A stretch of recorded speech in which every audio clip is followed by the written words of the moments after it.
Lighting is more than just illuminating part of a stage or venue. Lighting is an art form and can be used to set the scene, control the mood, and most importantly, illuminate your stage so everything and everyone on it can be seen clearly. In this video, we're going to be discussing types of lighting effects and what fixtures you'll be able to use to achieve the exact look you envision. Before we get started, be sure to like this video and subscribe to the channel for more content. Let's begin with something many of us will recognize: the spotlight. I said the spotlight. Oh, there we go. When you want to focus attention on a subject, you'll want to use a spotlight. What you will typically see in a theater setting or a house of worship is a spotlight illuminating a single focal point while the background fades into darkness. This not only focuses attention on a single spot on stage, but helps to enhance whatever mood it is you're going for, whether it's dramatic, comedic, romantic even. Spot fixtures can vary in size and build. First, the ellipsoidal. You may hear others refer to them as ERS or LECO fixtures, but for now, let's stick to ellipsoidal. These are designed to produce a strong, focused beam of light and can reach far throw distances. Throw distance, often just referred to as throw, is simply the distance between the fixture and the surface on which it's casting light. The cool thing about ellipsoidal lights is you can actually swap out the front lenses, like this one, to change the beam angle, which in turn will change the diameter and intensity of your spot.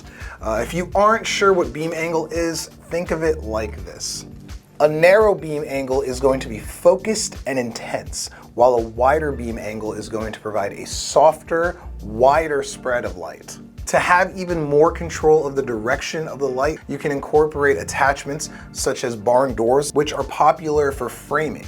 You can also use framing shutters, which change the shape of your spot. Ellipsoidals are also great fixtures for use with gobos, allowing you to add interesting patterns onto walls, ceilings, or floors for more elaborate stage productions. For smaller areas, you could use pin spots, which are smaller spotlights that are great for highlighting individual items on a stage. Pin spots can also be used for special effects lighting, but are probably best known for being used to illuminate mirror balls. Stage productions could also benefit from a follow spot, which is a yoke-mounted spotlight that is operated by a technician. A yoke is basically this thing. As the name states, the fixture follows performers and the size of the beam can be adjusted manually to target specific spots on stage. You can even use spots as effect lighting by incorporating moving head spot fixtures, which when using multiple moving heads can create exhilarating and entertaining light shows. You can change the colors or add gobo patterns to get more out of your spot fixtures and add effects like fog or haze to use them in a more atmospheric way. The next type of lights we're going to discuss are wash lights. As the name suggests, wash lights are designed to wash over an area. Wash fixtures produce soft light that's ideal for lighting large areas evenly. Great for filling out a space, it's common to see wash lighting used on stages, dance floors, and not only do wash lights give a very natural look, but they are key to creating ambience. There's a couple of fixtures that are great for wash lighting: pars and Fresnels. Look over there, a par in its native state. Native just means the state of a fixture once it's turned on. Let's take a closer look. PAR stands for Parabolic Aluminized Reflector, which described their earlier construction. Older PAR lights consisted of a light source, a lens, and a parabolic reflector with an aluminum surface. They basically just looked like tin cans, which is why they were commonly referred to as PAR cans. PAR fixtures are typically favored when trying to achieve a wash effect, but these days you'll usually see PAR fixtures using LEDs instead of traditional lamps. This is beneficial for many reasons. They require less maintenance, they give off significantly less heat, and they're going to help you cut down that electricity bill. You'll also notice that these fixtures are slimmer and lighter than those that still use lamps, and that's a big plus when it comes to mounting these things. But you'll still get plenty of lumens. What's a lumen? Well, simply put, a lumen is a measure of how much light you're getting. The more lumens a light has, the brighter it is. Another term you might hear used is foot candle, which is also a measure of light. but it's based on how much surface area a light can cover. But foot candles are a common unit of measure among lighting professionals. Now on to Fresnels. Similar to par fixtures are Fresnel fixtures. Fresnels are also favored when it comes to wash lighting, but there are some key differences between a par fixture and a Fresnel fixture.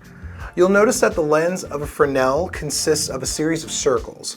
This design helps to carry the light a further distance because compared to a par, the throw of a Fresnel light is not going to be as far. This results in a softer, wider light compared to that of a par fixture.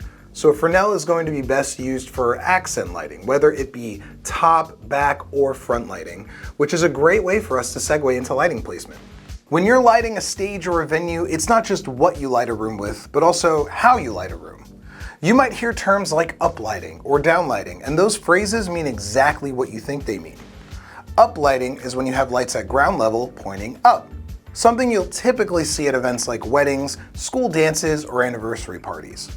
Fixtures are placed on the ground pointing up along walls or backdrops and are a quick and simple way to accent a room or a stage. Uplighting fixtures can vary. You have individual LED and hex LED fixtures, which will produce tighter beams. If you prefer a wider beam of light, there's cob or chip on board uplighting. You also have lighting bars and other fixtures that can be used to serve a similar purpose. Downlighting is when the fixture is mounted high and pointing downward, also referred to as toplighting.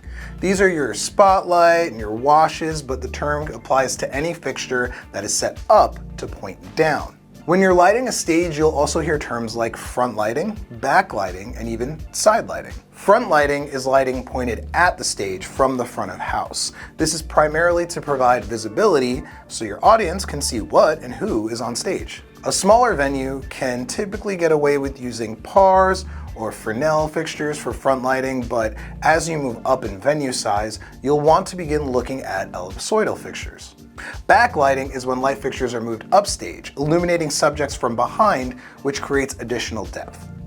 And finally, side lighting, which is helpful when one needs to add additional shape to people on stage. You can set up lights for high side lighting by mounting them to bars overhead.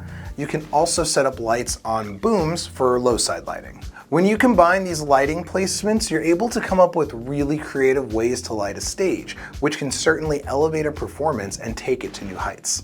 Let's see, we've gone over basic stage lighting fixtures, lighting placement, and learned some new vocabulary words. That was a lot, but when it comes to lighting, there's a lot to go over. So be sure to like this video, subscribe to our channel for more videos like this, and you can get the lighting fixtures you saw here today and much more over at idjnow.com. And as always, we're here to help. So if you need additional guidance, be sure to stop by one of our showroom locations or contact our sales team, and we would be glad to turn your ideas into a reality.